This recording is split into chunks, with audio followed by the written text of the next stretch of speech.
Emilio, the honey badger, Urrutia! Yo, ladies and gentlemen, welcome to the Honey Badger Hour.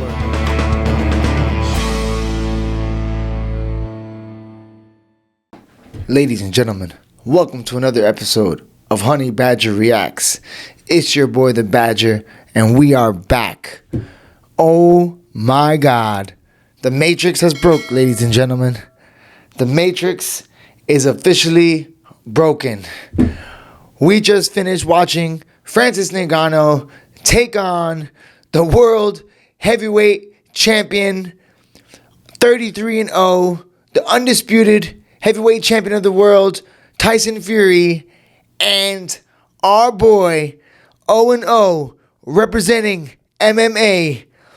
I thought, oh my God, how do you judge this fight? I thought initially, Francis won this fight. That was crazy. Yo.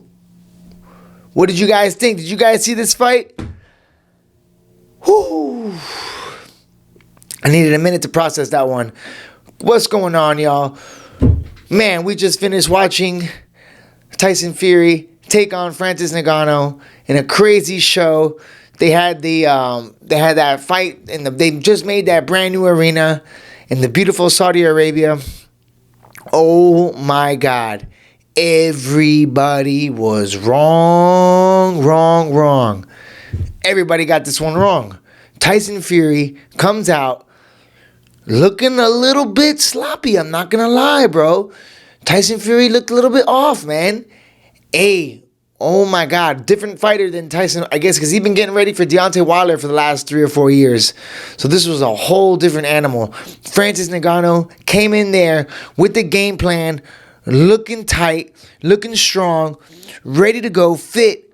Bro, my man fought 10 rounds boxing for his first boxing fight ever. How good is Francis Ngannou at 37 years old, making his boxing debut against the 33-0 champion of the world, the undisputed unified champion, the lineal champ, Tyson Fury, got outpointed, dropped, third round dropped by Francis Ngannou, caught him with the left hook over the top, behind the ear, and his eyes when he got dropped. Okay, so straight up, guys, right off the rip of the fight, when Fury takes off his robe, I'm thinking, all right, is he I'm in my head, I'm thinking, is this guy out of shape, or does he always look like this? And I couldn't quite remember, It's been a while since his last fight. He's definitely looking bottom heavy, He's got his stomach was looking wide, but he's got these little skinny shoulders, and you're thinking, was my man training for this fight? But then you got to think, Tyson Fury, that's not how he always looks. That's the part of his gimmick. That's what makes him so, special, right? Is that he has that crazy body, but he can still move and groove. So, opening bell, my man Tyson Fury came out boom, bam, 1-2, hit him hard and fast. And I think he tried to, shake him right away and let him know, hey, look, this is a new game. But Francis Ngannou wasn't having it. The chin on Francis Ngannou, the composure, his left hand, Tyson Fury tried to switch. Bro, imagine the boxer going to southpaw on you. That's when you know you're doing something right. When the elite boxer is going southpaw on you, trying to mess with your brain. So it's you can tell Tyson Fury knew right away when he was in a fight when Ngannou, I think in the second round, Ngannou cut him. And he hit him with that same left hook, a wide left hook, and he cut his eye. And you can see Tyson Fury's eyes when he got hit with that punch, Hey, Francis Ngannou looked good, man. His dirty boxing, what a difference from... First of all, terrible week for the Furies. Okay? Furies have not had the best month in training in boxing, okay? You had the other Fury get clinched up and just looking like a fool against the KSI guy. And now Tyson Fury comes out and gets... All right, so first instinct, I was I don't know. Maybe Tyson Fury won because boxing is weird like that. You know how many times I've seen a boxing fight? It always happens. I don't know about you guys, but for me, when I watch boxing, it's always the same thing. I think one guy won, and then the judges always see it the other way. So I'm always a little bit confused. I don't know what they're think. I don't know. the last couple boxing fights I've seen, it's just like the decisions are always just crazy to me. You know, like Lomachenko got robbed against Devin Haney really bad. That was super annoying. Then you had the KSI Tommy Fury fight. That was super annoying. You don't know what was going on with there. So it's like, listen, in boxing, the guy who they want to win usually wins. And the commentators was like really hard to listen to. Yo, these commentators, I don't know what they were watching. I mean, Tyson Fury gets dropped, and then they act like he starts. After Tyson Fury gets dropped, they're like in shock. You know, like before the fight, the commentators were saying that if Francis Ngannou landed a jab or four, if Francis Ngannou landed a couple jabs in this fight, that it would be a win from him. Can you imagine that? That's legit what the guys were saying. That's one of the commentators were saying before the fight. If Francis Ngannou can land a jab, it will be a win for him in this night. Yo, let me tell you something, boys. Francis Ngannou did not get the memo. My boy showed up ready to win, ready to put on a show and take him out. I was almost wondering if he gave Tyson Fury too much respect, like after he dropped him. But like he said in his post-fight interview, he was super, like he wanted to stay composed, you know, like he was like in this 5th round, he's like, okay, 5th round, maybe something's going to happen in this. This is a 10-round fight. That's a lot of rounds. 10 rounds boxing with the greatest heavyweight to ever do it, some say. Oh, my God. And what a different body frame than, so, yeah, after Tyson Fury, after he lost after the fight, I'm like confused, you know, I'm like thinking, damn, was Tyson Fury out of shape? Did he train?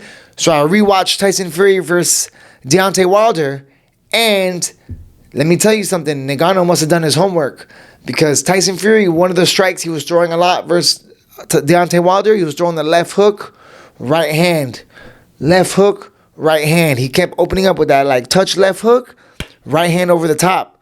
Tyson Fury, that's one of his go-to punches you've seen. He kind of slaps that hook and throws the right hand. That's when Ngannou dropped him.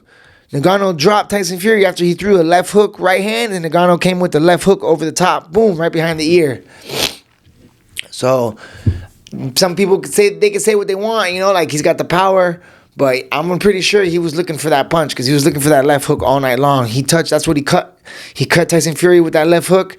And then the uppercuts, bro. He had those uppercuts that you seen in MMA when he gets the Murkoch, when he got Stipe and Overeem. He has these devastating uppercuts that make people fly off the ground. And you can tell with the boxing gloves, he was able to get a good grip on Fury, which was the odd one, right? Because Fury's the boxer and Fury's like and he's the grappler. But then Fury was like clinching up with him, falling on his feet. My man couldn't have been prepared, yo. I'm trying to think how prepared was he, or if he just had to like really dig deep as he can. Because, I mean, on the eyeball test, Francis Ngannou was winning all day. After the fight, Francis Ngannou looked clean, bro. He didn't have nothing. Tyson Fury's face was all banged up. Split decision. Some judges gave it to Ngannou. I'm sure around the world, most people gave it to Ngannou.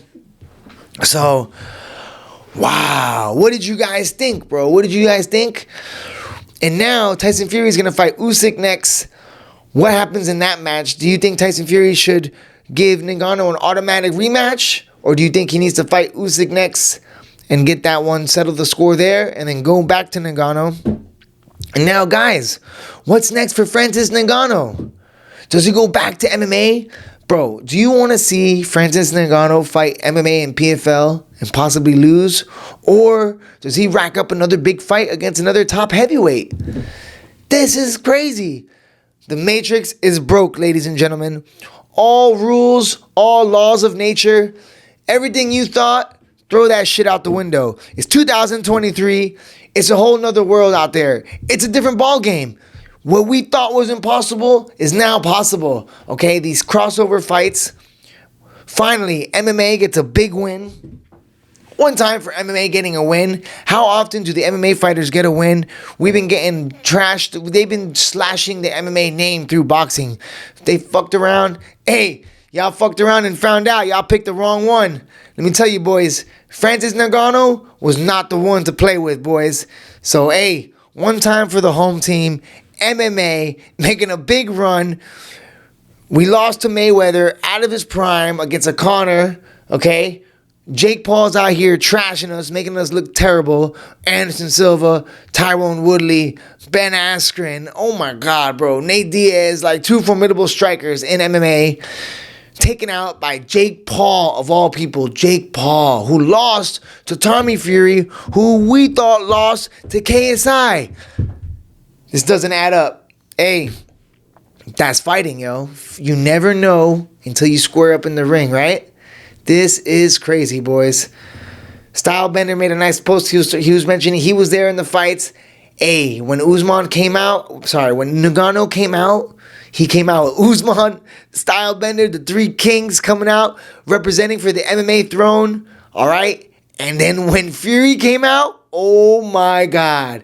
Evander Holyfield, Sugar Ray Leonard, Roberto Duran, everybody was there in Tyson Fury's corner.